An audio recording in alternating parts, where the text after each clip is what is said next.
11장. 그들이 예루살렘에 가까이 와서 감난산 벳바게와 베다니에 이르렀을 때에 예수께서 제자 중 둘을 보내시며 이르시되 너희는 맞은편 마을로 가라. 그리로 들어가면 곧 아직 아무도 타보지 않은 나귀 새끼가 매어 있는 것을 보리니 풀어 끌고 오라. 만일 누가 너희에게 왜 이렇게 하느냐 묻거든 주가 쓰시겠다 하라. 그리하면 즉시 이리로 보내리라 하시니 제자들이 가서 본즉 나귀 새끼가 문 앞 거리에 매어 있는지라. 그것을 푸니 거기 서 있는 사람 중 어떤 이들이 이르되 나귀 새끼를 풀어 무엇 하려느냐 하매 제자들이 예수께서 이르신 대로 말한대 이에 허락하는지라.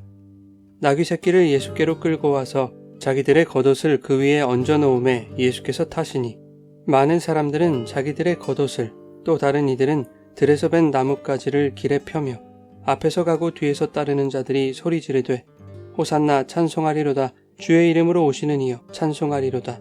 오는 우리 조상 다윗의 나라여 가장 높은 곳에서 호산나 하더라. 예수께서 예루살렘에 이르러 성전에 들어가사 모든 것을 둘러보시고 때가 이미 저물매 12 제자를 데리시고 베다니에 나가시니라. 이튿날 그들이 베다니에서 나왔을 때에 예수께서 시장하신지라. 멀리서 잎사귀 있는 한 무화과 나무를 보시고 혹 그 나무에 무엇이 있을까 하여 가셨더니 가서 보신즉 잎사귀 외에 아무것도 없더라. 이는 무화과의 때가 아님이라. 예수께서 나무에게 말씀하여 이르시되 이제부터 영원토록 사람이 내게서 열매를 따먹지 못하리라 하시니 제자들이 이를 듣더라. 그들이 예루살렘에 들어가니라.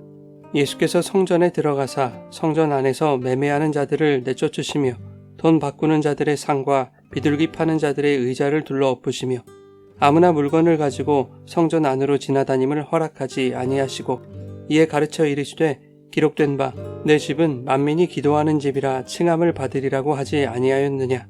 너희는 강도의 소굴을 만들었도다 하시매 대제사장들과 서기관들이 듣고 예수를 어떻게 죽일까 하고 꾀하니 이는 무리가 다 그의 교훈을 놀랍게 여김으로 그를 두려워함일러라. 그리고 날이 저물매 그들이 성 밖으로 나가더라. 그들이 아침에 지나갈 때에 무화과 나무가 뿌리째 마른 것을 보고 베드로가 생각이 나서 여짜오되 랍비여 보소서 저주하신 무화과 나무가 말랐나이다. 예수께서 그들에게 대답하여 이르시되 하나님을 믿으라. 내가 진실로 너희에게 이르노니 누구든지 이 산더러 들리어 바다에 던져지라 하며 그 말하는 것이 이루어질 줄 믿고 마음에 의심하지 아니하면 그대로 되리라. 그러므로 내가 너희에게 말하노니 무엇이든지 기도하고 구하는 것은 받은 줄로 믿으라. 그리하면 너희에게 그대로 되리라. 서서 기도할 때에 아무에게나 혐의가 있거든 용서하라.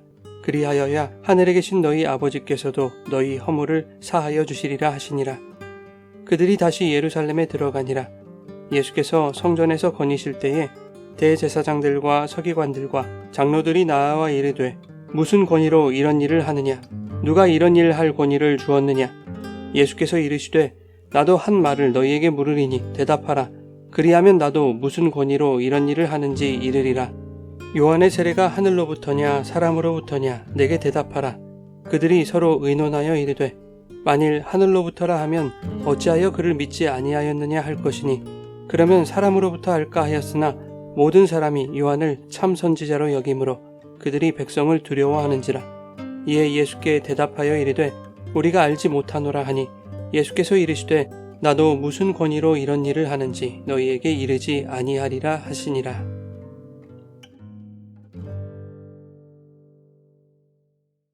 여러분 좋은 아침입니다. 오늘도 말씀의 은혜가 여러분의 삶에 풍성히 임하기를 소망합니다.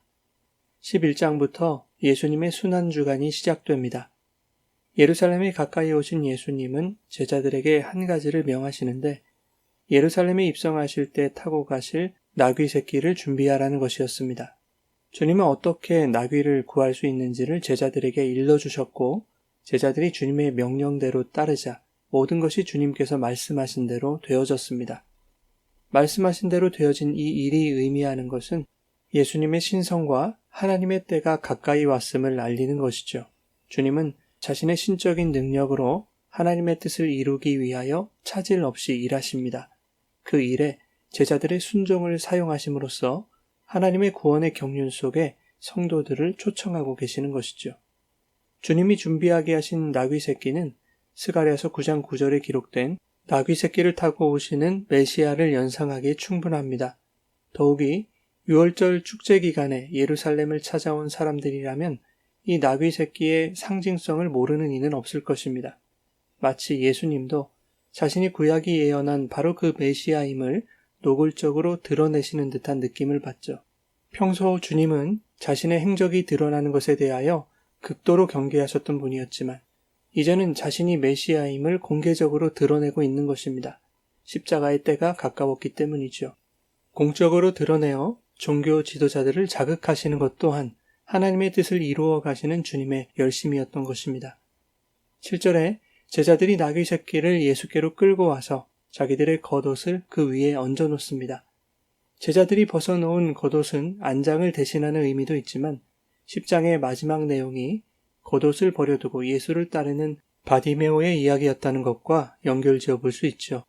예루살렘으로 입성하시는 예수 그리스도를 진정한 왕으로 따르는 제자들, 즉 성도들이라면 이전의 삶과 옛사람을 벗어버리고 주님을 따라야 할 것을 보여주고 있는 것이죠. 유월절을 지키기 위해 예루살렘으로 향하는 수많은 인파도 자기들의 겉옷과 나뭇가지를 주님이 오시는 길에 펴고 주님의 예루살렘 입성을 환영합니다. 많은 사람들이 그 예수님을 따라가며 이렇게 외치죠. 9절에 이렇게 말합니다. 호산나 찬송하리로다 주의 이름으로 오시는 이여. 그리고 10절에 찬송하리로다 오는 우리 조상 다윗의 나라여 가장 높은 곳에서 호산나. 메시아로 오시는 주님을 찬송하는 것 같지만 사실 9절과 10절은 서로 어울리지 않습니다. 찬송받기에 합당하신 주의 이름으로 오시는 메시아는 하나님의 아들 예수 그리스도이시지만 사람들이 원하고 기대하는 메시아는 그들의 조상 다윗과 같은 정치적 왕이었고 하나님의 나라가 아닌 다윗의 왕국처럼 막강한 세상 나라를 기대했던 것입니다. 그들이 벗어놓은 겉옷은 잘못된 신념에 대한 열성에 지나지 않은 것이었죠. 호산나를 연호했던 찬송의 소리가 십자가에 못 박으라는 저주의 소리로 변하기까지는 그리 오래 걸리지 않았습니다. 주님은 이러한 거짓과 가식을 무화과 나무를 통해 폭로하시죠. 12절 이하에 시장하신 예수님이 입사하기 외에는 아무것도 없는 무화과 나무를 보시고 저주하십니다. 그리고 20절 이하에 저주받은 무화과 나무가 뿌리째 마른 것을 제자들이 목격하죠. 이 저주받은 무화과 나무 이야기 사이에 예수께서 성전을 정화하시는 이야기가 들어 있습니다. 하나님의 성전이 매매하는 자들과 환전상들, 비둘기를 파는 자들의 장사터가 된 것을 보시고 주님은 노하셨습니다. 그 성전을 쑥대밭으로 만드시죠. 주님은 이사야서의 말씀을 인용하시면서 내 집은 만민이 기도하는 집이라 하였건만 너희가 강도의 소굴로 만들었다라고 비난하십니다. 하나님을 예배하는 거룩한 성전이 종교 지도자들의 주머니를 채우는 불의와 폐역으로 들끓는 장소가 되어버린 것입니다. 분노하시는 주님의 비난과 질책을 들은 대제사장들과 서기관들은 예수를 어떻게 죽일까 꾀하게 되죠. 그런데 이 성전 정화 사건이 저주받은 무화과 나무 이야기 사이에 들어있다는 것입니다. 주님이 무화과 나무를 저주하신 때는 열매가 달릴 시기가 아니었습니다. 그러니 저주하신 것은 몹시 시장하신 주님이 괜한 무화과 나무에게 상식 없이 화풀이하신 일은 아닐 것입니다. 무성한 잎을 내세워서 마치 열매가 있는 것처럼 행세하는 그 무화과 나무의 가식과 위선을 저주하심으로써 강도의 소굴이 되어버린 거짓된 성전을 폭로하고 계시는 것입니다. 가식과 위선으로 도배된 율법의 성전을 저주하시는 것이며 불의하고 폐역한 율법인들, 종교인들을 고발하시는 것이죠. 그 사건 이후에 성 밖에서 베드로가 저주받은 무화과 나무를 발견하고 주님께 말했습니다. 보소서, 저주하신 무화과 나무가 말랐나이다. 그러자 22절에 주님이 이렇게 대답하시죠. 하나님을 믿으라. 무화과 나무가 저주를 받아 뿌리째 마른 것처럼 강도의 소굴로 변한 거짓 성전과 율법인 종교인들도 그렇게 저주받아 망하게 될 것인데 그 이유는 하나님을 믿지 않았기 때문이라는 것입니다. 그러니 무화과 나무처럼 저주받아 사망에 이르지 않기 위해서는 하나님을 믿어야 한다고 말씀하고 계시는 것이죠. 이렇게 하나님을 향한 믿음을 강조하시면서 23절에 누구든지 이 산더러 들리어 바다에 던져지라 하고 그것이 이루어질 것을 믿어 의심하지 않으면 그대로 될 것이다 라고 말씀하십니다. 그리고 24절에는 기도하고 구하는 것은 받은 줄로 믿으라. 그리하면 그대로 될 것이다 라고 말씀하시죠. 오늘날 교회에서 이 말씀을 상당히 곡해하고 있습니다. 의심하지 않고 믿음으로 구하는 것은 반드시 받게 될 것이라고 설명을 하죠. 심지어 이미 그것이 나에게 주어졌다라고 주문을 걸듯 선포를 합니다. 그런데 이 말씀이 하나님을 향한 믿음을 강조하는 맥락 속에 있다는 것을 기억해야만 합니다. 그렇다면 그 믿음을 통해 얻을 수 있는 것은 무엇일까요? 저주받은 무화과 나무처럼 되지 않는 것입니다. 마르지 않고 주님의 때에 진짜 열매를 맺는 것, 생명을 얻는 것입니다. 거짓 성전이 하늘의 성전으로, 강도의 소굴이 만민이 기도하는 집으로 회복되는 것입니다.